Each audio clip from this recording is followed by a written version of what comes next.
all know a guy who only occasionally shaves for big occasions, and it's because that occasional shave really hurts. It's the time of year for big occasions, and yet there he is, suffering with that cheap drugstore razor. Let's help him out. Henson Shaving's line of razors, built with aerospace precision, deliver a smooth shave your dad, brother, and even son can enjoy, eventually. With replacement blades just 10 cents each, you'll buy it once, and they'll use it for life. How's that for the perfect gift? Celebrate with 100 free blades on your first purchase, and no subscription headaches. HensonShaving.com/holiday.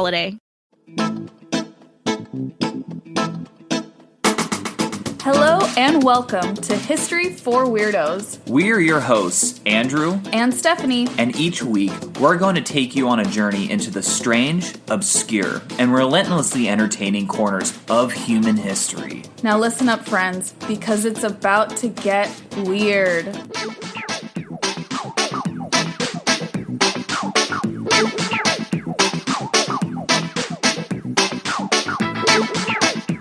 Welcome back, Weirdos, to another History for Weirdos episode. And this time, it's a little bit of a special one. Yeah, I'm kind of nervous. You're nervous? Yeah, because it's been a little while. It's been a hot minute, I guess. It's been a hot minute. We are so sorry for that, Weirdos, but it is all for good reason. Mm-hmm. And that's what makes the episode special. Absolutely. We're going to talk about a little bit about why we've been gone for a couple weeks and what you all can expect moving forward. Yes, at least just for the short term. Yeah. Stephanie has some really exciting news that she may or may not share. I'm working on a project. It's unfortunately not history related. Yes, that is correct. So already fairly lame. But I wouldn't say lame necessarily. But I'm working on a project, and I will be able to share with you all more once I'm able to. I know that sounds super mysterious. Yeah, I know. Okay, guys, she's moonlighting as a hit woman. Yes.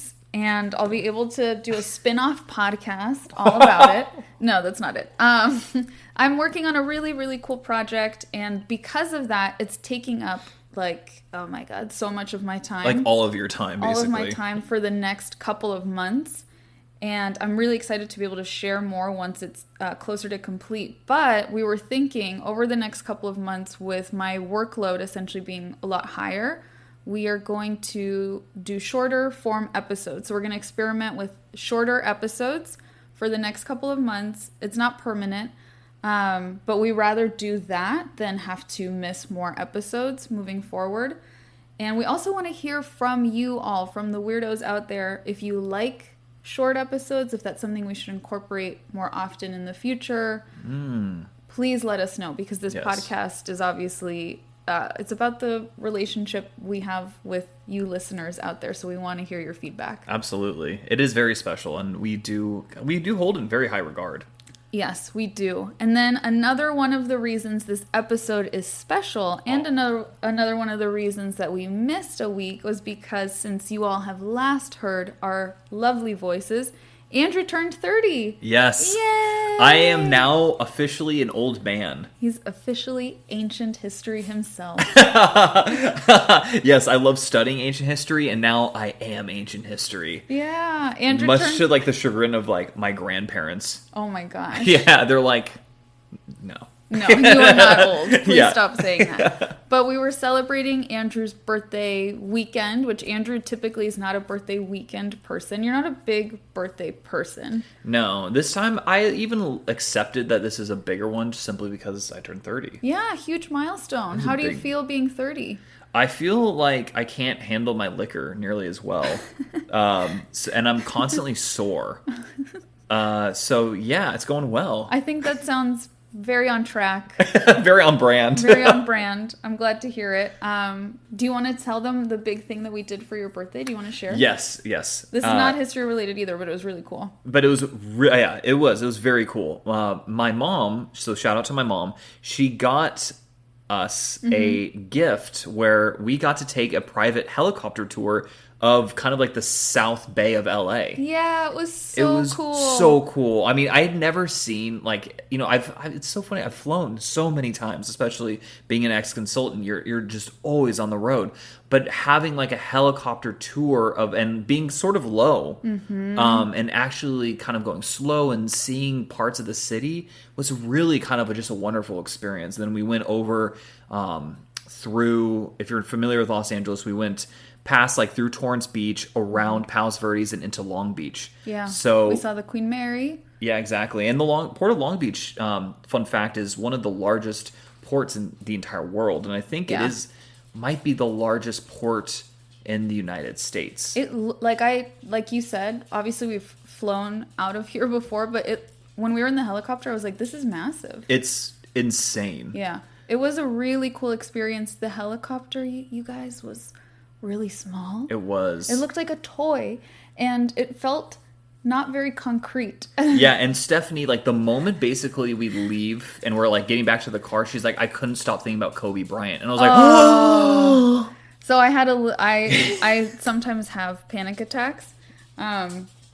I'm a therapist, so I do have tools in my toolbox to manage through them. But as we got off the ground and we were above the city, literally the only thing that flashed through my mind was, this is how Kobe Bryant died. And then I had a mini panic attack while Andrew's like talking to the pilot, laughing, having a good time. They're bonding, they're being bros. And I was like, breathe in for 4, hold for 4, breathe out for 4. Like, I was trying to really contain my anxiety to not ruin the birthday surprise.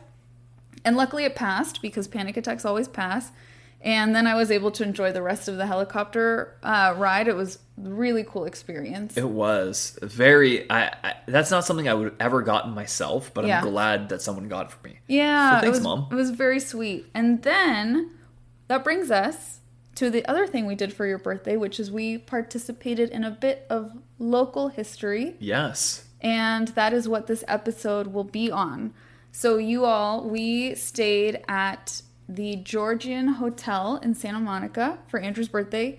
I'm from Santa Monica, so I grew up going by this very iconic bright blue and yellow Art Deco building on the coast, essentially. Yeah, it's on Ocean. It's on Ocean. It's right there in front of the water, the big cliffs of Santa Monica. I walked by it probably 1,000,000 times, and I've never been inside. And then for Andrew's birthday, I got us a room for the weekend. It was so fun.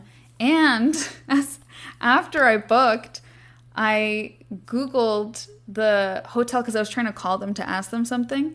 And the first thing that popped up was like, Haunted Hotel, the Georgian. And I was like, oh, shit. Are we staying in a haunted hotel?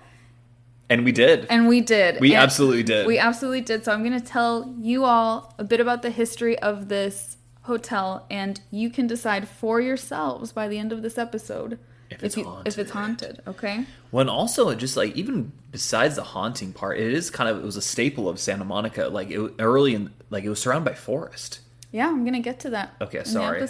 Stealing my thunder. I'm stealing your thunder. I'm sorry. I'll shut up now.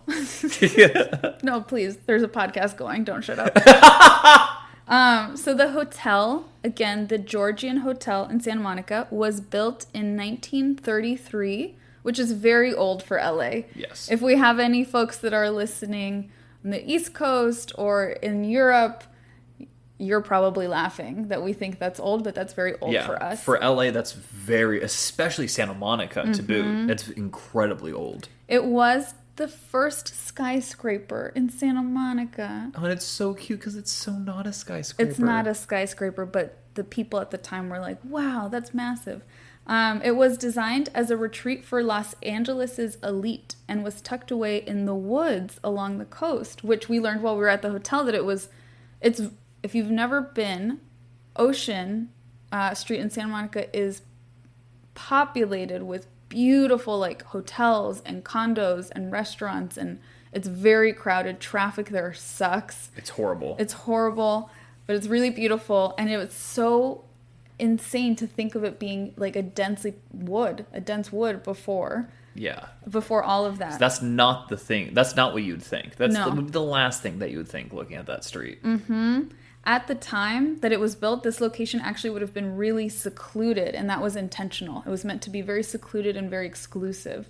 Damn. Not anymore. It is not secluded now. It was originally owned by Judge Harry Board, and he commissioned a local famous architect called Mr. Eugene Dufresne to construct it in the grand Art Deco style. So, and to this day, it's still in the Art Deco style, as I mentioned, and it's bright blue and yellow. Andrew and I both love Art Deco. We do. By the way.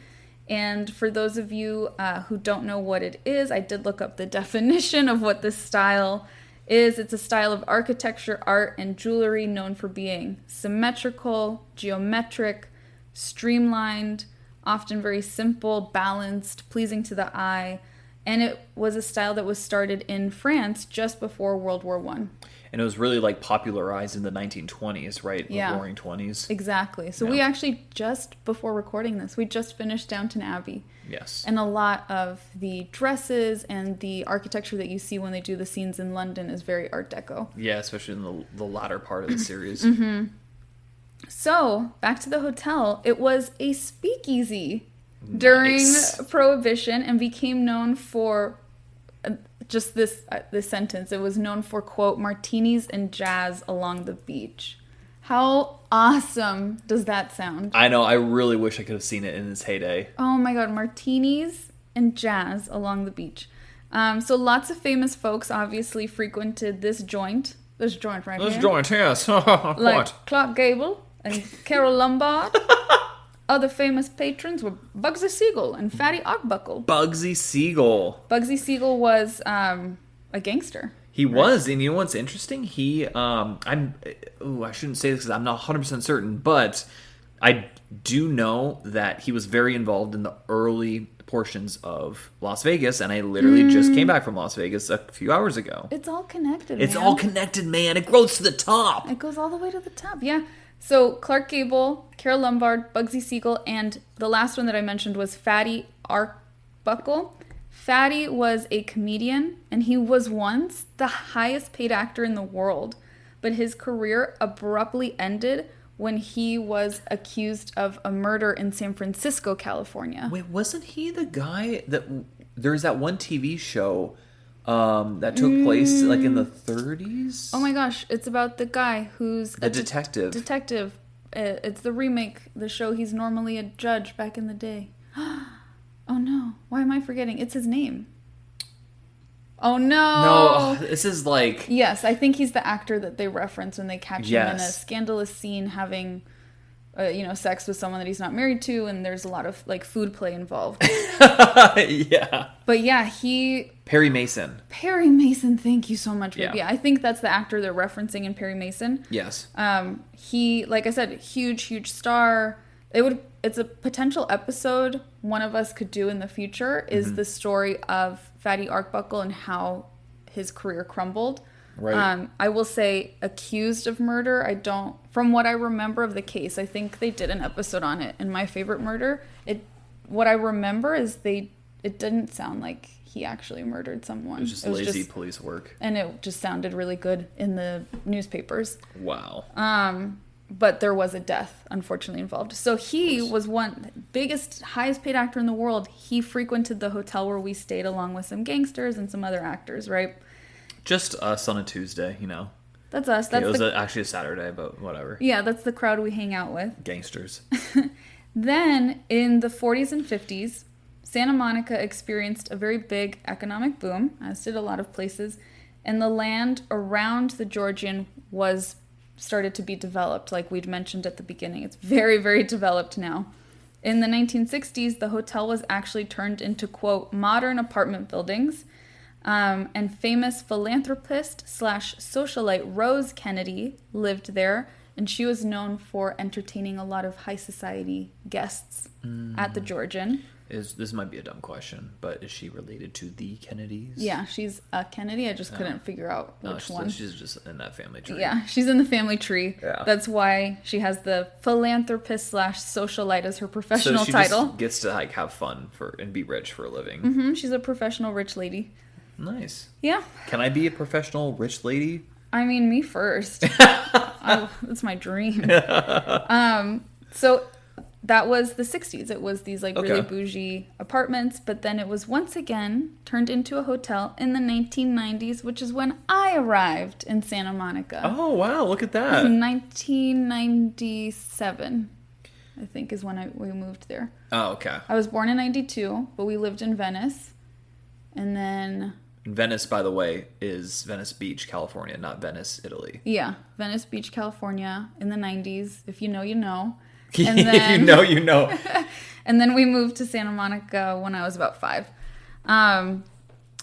Yeah, so even though I had seen and admired this hotel my whole life, I somehow had never heard and did not know that it was haunted. Yeah, I mean, honestly, I didn't know until just like when we basically like the day of my birthday.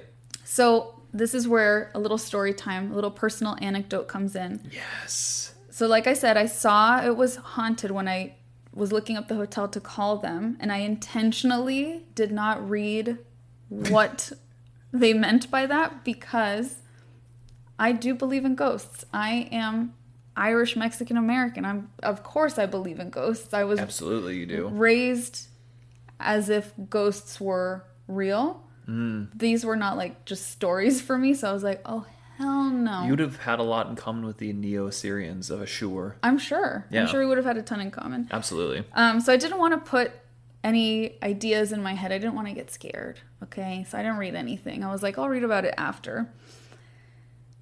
But then we're at the hotel. How would you describe it? I mean, it's really nice.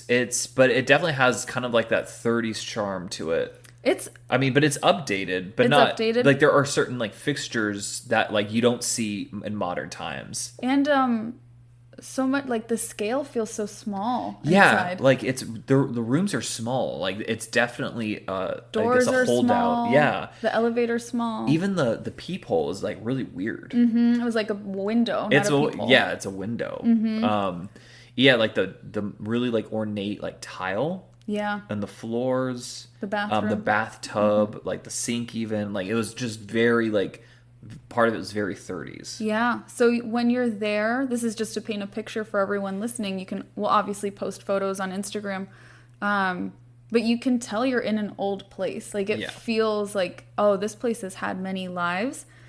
And so we are celebrating with friends. We get back to the hotel. We check in. We get food. And then Andrew and I do what we always do. We've told you guys this before when we stay at a hotel. We watch the History Channel at night. Well, I don't know what it is with us, but that is true. We always do that. And we never watch the History Channel like at home. Never. Well, probably because we don't have cable. We don't have cable, so whenever we're in a hotel, we always watch the History Channel in bed. It's so weird. We get in the robes, the hotel robes. Yeah, because they're so comfortable. And then we watch the History Channel. So we were watching American Pickers. Yeah. Which we were new to. And I highly recommend. It's really good. It is good, yeah. Andrew falls asleep. And when Andrew falls asleep, there is no waking him. Like it's nuclear weapons wouldn't wake me, He's a deep, deep sleeper. And so I turn off the TV and I'm like, a little bit, to be fair, I did have a little bit in my mind like, oh gosh, haunted hotel, ha ha ha, I hope I can fall asleep. So I was a little nervous falling asleep, especially since Andrew is useless. If like a ghost or a murderer were to pop in, Andrew wouldn't be able to help me. Because I'm dead asleep. Because you're dead asleep. So I finally do fall asleep, like really conk out, when all of a sudden, I'm not lying or exaggerating, I just hear a man standing beside me on the bed, beside the bed, go, home. That's all he said. That's the only word I heard. I just heard a man's voice say, home. And I swear all of the hairs on the back of my neck, my arms, everything, like I woke up instantly. Everything stood up. I had like a cold sweat. My heart was pounding because I thought for a second, like when I first woke up, that someone was in the room with us. And I was like, oh my God. And it took every ounce of courage that I have to turn around, because I had my back to where the voice would have been coming from, to turn around and look, and no one was there. And I was like, oh, hell no. And so I turned American Pickers right back on, and I did not sleep the rest of the night. So I was not looking cute in the morning. When Andrew finally woke up, I told him what happened.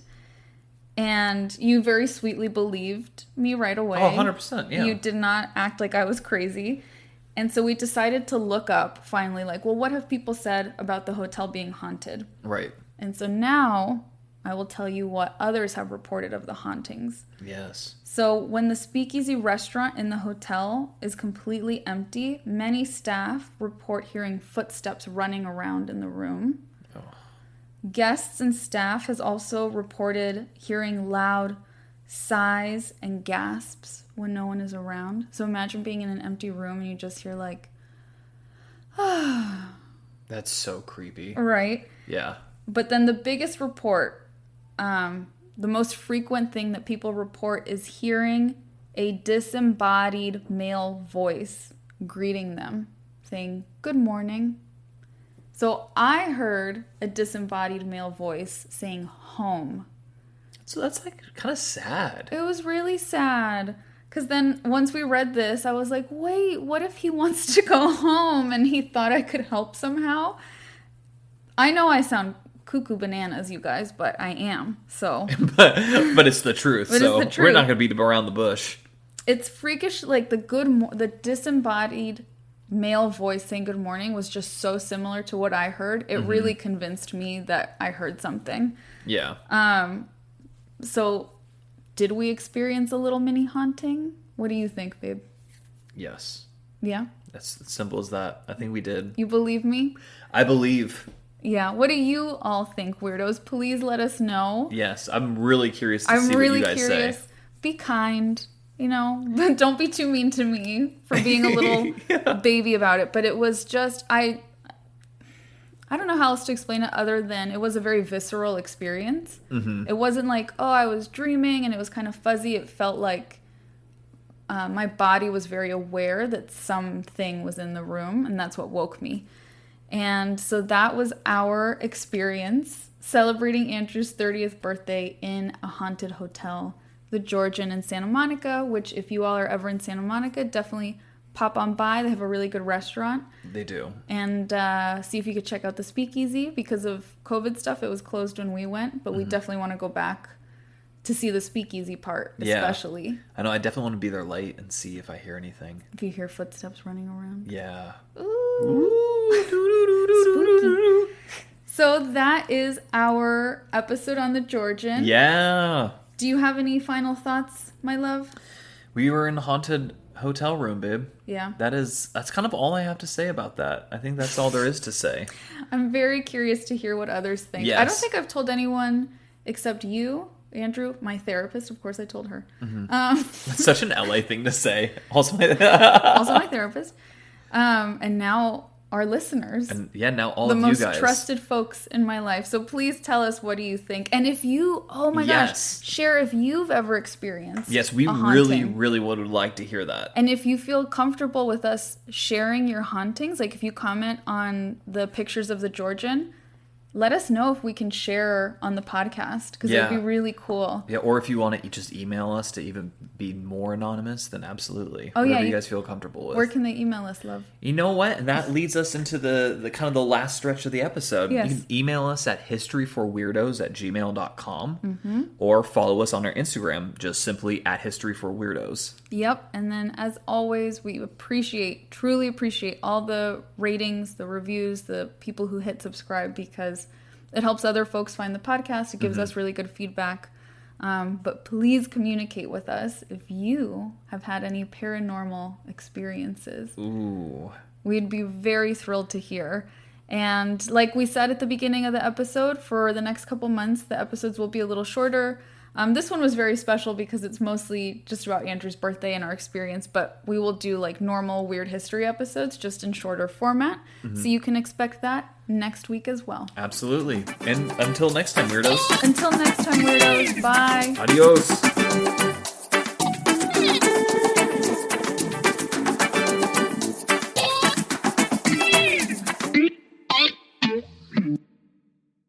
We all know a guy who only occasionally shaves for big occasions, and it's because that occasional shave really hurts. It's the time of year for big occasions, and yet there he is, suffering with that cheap drugstore razor. Let's help him out. Henson Shaving's line of razors, built with aerospace precision, deliver a smooth shave your dad, brother, and even son can enjoy, eventually. With replacement blades just 10 cents each, you'll buy it once, and they'll use it for life. How's that for the perfect gift? Celebrate with 100 free blades on your first purchase and no subscription headaches. HensonShaving.com/holiday. Don't forget that your skin is your largest organ, and the sun can be your skin's worst enemy. Dermatologist-recommended Neutrogena products offer the ultimate protection for your skin. From makeup remover wipes to Hydro Boost Water Gel Facial Moisturizer, BJ's has your entire lineup of Neutrogena skincare products. And now through December 3rd, save $4 on any Neutrogena product at BJ's. Love your skin back and save now through December 3rd, only at BJ's.